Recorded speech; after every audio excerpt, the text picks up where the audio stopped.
Hola, en este video vamos a introducir el concepto de límite. Este concepto de límite es un concepto central en matemática y para ello voy a presentar una situación que tiene que ver mucho con el origen del concepto. La necesidad de hallar una velocidad instantánea. Supongamos que tenemos un objeto que cae desde una altura de 50 metros, ¿no? Y que podemos identificar, podemos encontrar su posición en cada instante t hasta que llegue al piso, desde el momento de la caída hasta que llegue al piso. Y queremos encontrar la velocidad de ese objeto 2 segundos después de la caída. Comenzamos... Pensemos que para hallar, digamos, las velocidades que podemos encontrar son las velocidades promedios, son aquellas velocidades que podemos calcular teniendo las posiciones del objeto en dos instantes diferentes y, digamos, dividiendo esa variación de esas posiciones por el tiempo que transcurrió. Para eso vamos a considerar uno de los instantes como el instante 2, que es el instante donde nos interesa calcular la velocidad. Y el otro instante vamos a considerarlo como un instante anterior a 2 o posterior a 2, pero cercano a 2. A ese instante anterior a 2 o posterior a 2 lo vamos a anotar como 2 más delta t. Y entonces, para hallar la velocidad promedio del objeto en ese lapso, hacemos eso, digamos, la variación de la posición sobre la variación del tiempo. Y esto nos da esta velocidad media o velocidad promedio en ese lapso. Lo que vamos a hacer es analizar estas velocidades promedio a medida que nos acercamos con delta t a 0, o sea, a medida que hacemos que esos lapsos sean cada vez más chicos. Vamos a ver un archivo para entender mejor la situación. Vamos a considerar el punto verde sería la posición del objeto cuando t es 2. El punto que vemos en rojo es la posición del objeto en 2 más delta t, en este caso delta t es menos 1, o sea que sería la posición del objeto un segundo antes de 2, o sea, cuando t es 1 sería. La altura para t igual 1 es 45, la altura para t igual 2 es 30 y por eso vemos acá que esta velocidad media se calcula siendo 45 menos 30 sobre menos 1, que es la diferencia que hay entre 1 y 2. Entonces esta variación de la posición, de la altura, sobre la variación del tiempo nos va a dar, en este caso, menos 15 metros por segundo. Tengamos en cuenta que esta velocidad es negativa porque el sentido positivo es el sentido hacia arriba y el objeto está cayendo. Ahora, lo que nos interesa a nosotros, más allá de cómo calcular esto, que en realidad no es nuestro objeto, sino que lo que queremos ver es qué pasa con estos números a medida que delta t se va acercando a 0. Y entonces, cuando delta t tiende a 0, lo que vemos es que esas velocidades medias, por supuesto, van variando. Y a medida que nos acercamos con delta t a 0, en este caso yo lo estoy haciendo ahora por valores negativos, fíjense que los puntos están casi como superpuestos ya a esta altura. Y cuando llegamos digamos, si yo pongo delta t en 0, esto desaparece porque en realidad no puedo calcular una velocidad promedio si no tengo dos posiciones en instantes diferentes. Pero aún así, digamos, lo que vemos es que estas velocidades, cuando nos acercamos a 0 con delta t, se están acercando a menos 20. A menos, digamos, que podríamos decir las velocidades medias en esos lapsos que van de 2 a 2 más delta t, donde estamos considerando instantes previos al 2, se están acercando a menos 20 metros por segundo. Veamos qué pasa del otro lado, cuando delta t es positiva. Si delta t es positivo y hacemos lo mismo, ahora este punto Q corresponde a la posición de un objeto, por ejemplo, si delta t es 1, en el instante t igual 3. La posición de ese objeto va a ser de 5 metros cuando t es 3, va a estar a 5 metros de altura y en ese caso esa velocidad promedio, que la vamos a calcular de la misma manera, ¿no? La variación de la altura sobre la variación del tiempo, es de menos 25 metros por segundo. A medida que nos acercamos con delta t a 0 para considerar intervalos que vayan, lapsos que estén cada vez más más cercanos a 2, o sea, lapsos que van de 2 a 2 más delta t, pero con delta t chiquito, vemos que esas velocidades promedios están acercándose nuevamente a menos 20. O sea que tanto para instantes previos a 2 como para instantes posteriores a 2, las velocidades promedios a medida que nos acercamos con delta t a 0 se están acercando a menos 20. Con lo cual podríamos decir que esa velocidad instantánea cuando t sea 2 la vamos a anotar como el límite de las velocidades medias y ese límite es el número al que se están acercando. En este caso es menos 20. Entonces podemos concluir que la velocidad en t igual 2 la podríamos definir, la velocidad instantánea, la podríamos definir como el número al que se acercan esas velocidades medias. Y ese número es lo que vamos a llamar el límite de las velocidades medias. El límite cuando esa variable que es delta t se acerca a 0. Entonces se define la velocidad instantánea como el límite de las velocidades medias cuando delta t tiende a 0 y se usa esta notación. En este caso este límite nos va a dar menos 20. En las unidades que le corresponden son metros por segundo. Vamos a ver ahora una función ahora descontextualizada, una función lineal, y vamos a analizar qué le pasan a las imágenes de esta función cuando con los valores de x nos acercamos al número 1.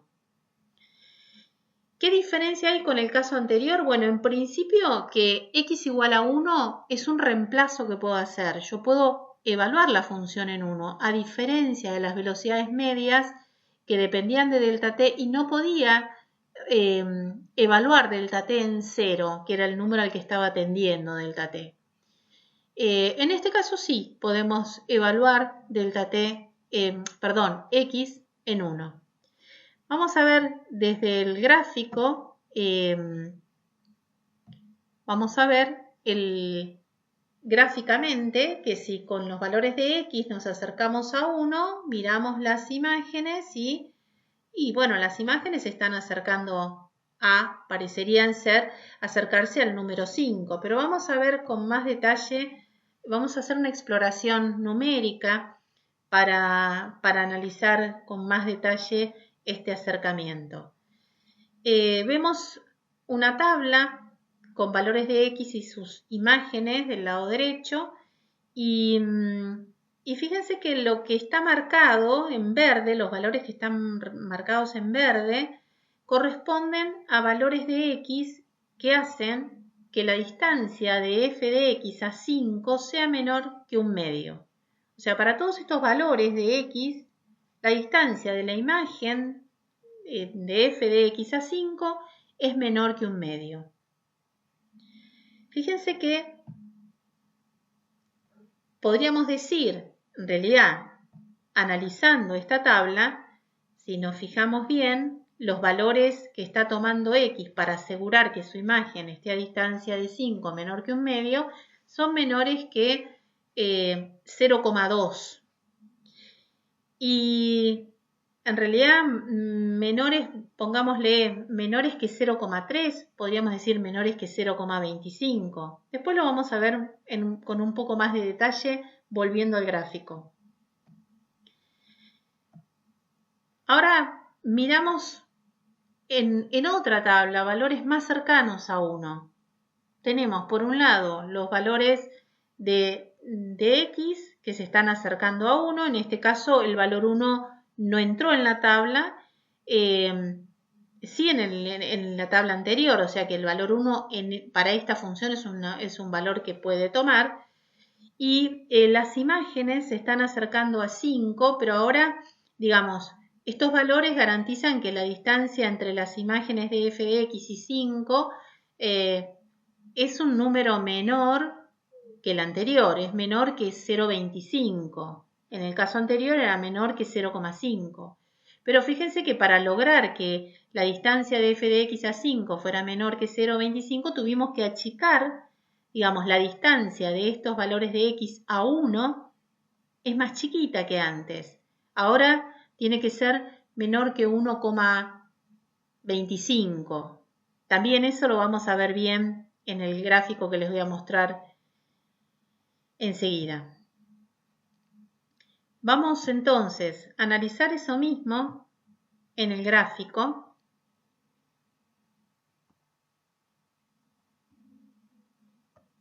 Con más detalle. Fíjense que si yo tomo valores de x que estén a distancia de 1, los valores de x los tomo acá en este intervalo que está marcado ahí en naranja. Cualquier valor que tome de x en ese intervalo me asegura que su imagen está a una distancia, la imagen va a caer dentro de esta franja. Está a una distancia del número 5 menor que 1.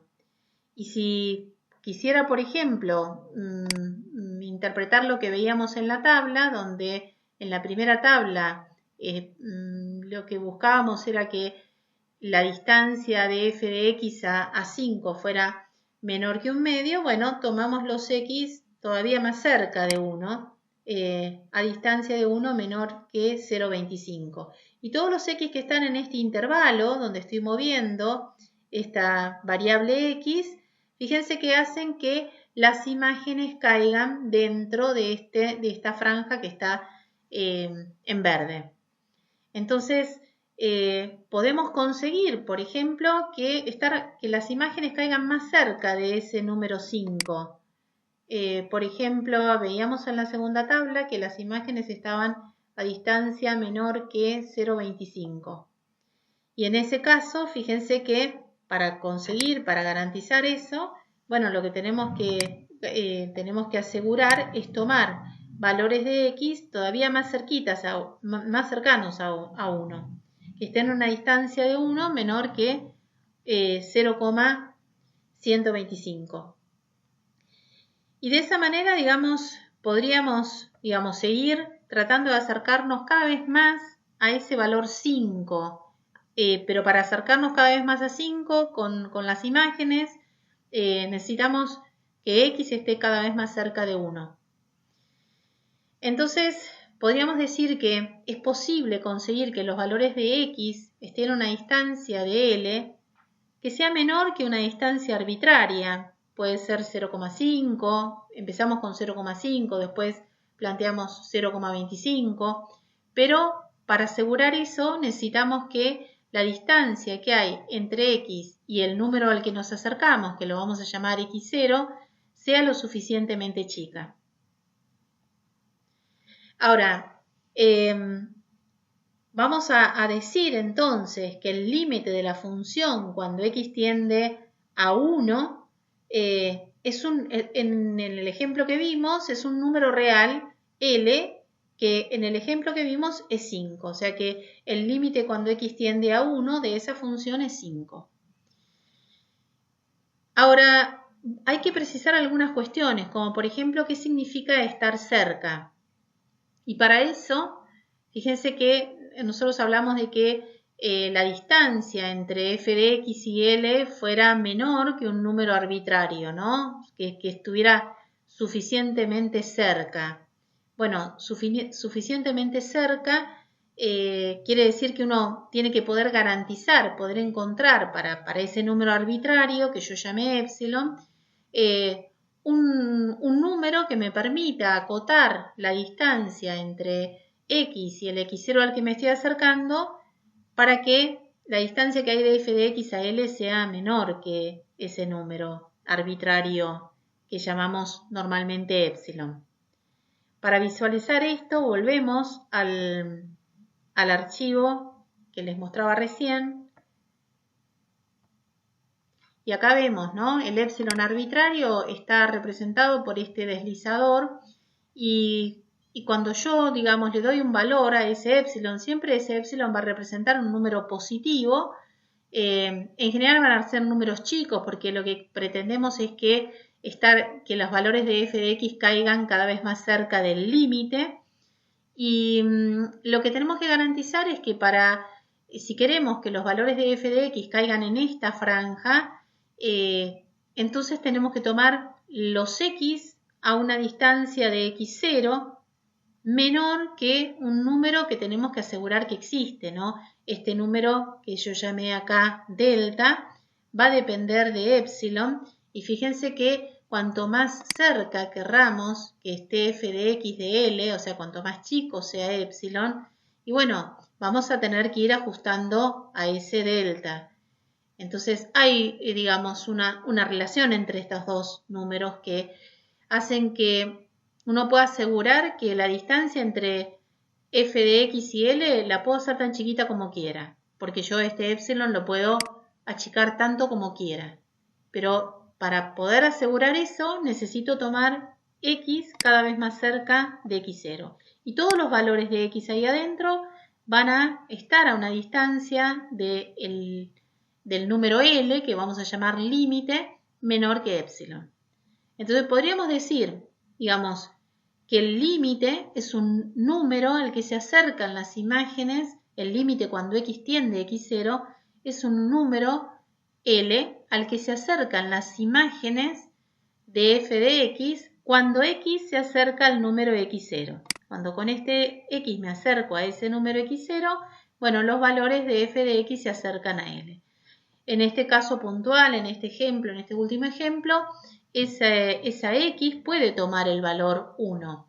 En el primer ejemplo, el de la velocidad instantánea, delta x tendía a 0, pero delta x no podía tomar el valor 0.